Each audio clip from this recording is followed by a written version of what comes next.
Fasilitas box panel yang baru dipasang oleh pemerintah Kota Pagar Alam di perbatasan Pagar Alam, Kabupaten Lahat, lebih tepatnya di Kelurahan Ulu Rura, Kecamatan Pagar Alam Selatan, sudah ada yang rusak dan panel listrik hilang. Pantauan Sumsel update di lapangan, sebagian besar komponen yang ada di dalam box panel tersebut sudah rusak dan hilang.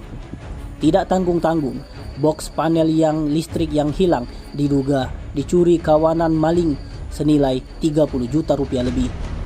Hilangnya box panel listrik dan kerusakan sejumlah fasilitas di Kecamatan Pagar Alam Selatan tersebut diungkapkan PPTK Dinas PUPR Kota Pagar Alam Andreas Pratama.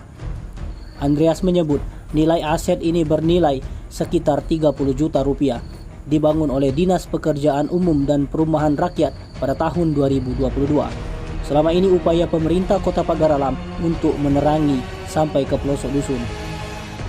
Di lain tempat, Kapolsek Pagar Alam Selatan, Ibda Akhiruddin, membenarkan peristiwa kehilangan box panel listrik tersebut terjadi di Kelurahan Ulu Rura, Kecamatan Pagar Alam Selatan di wilayah hukum Polsek Pagar Alam Selatan. Pihaknya saat ini tengah mendalami laporan kehilangan itu. Tim Liputan Sumsel Update TV melaporkan.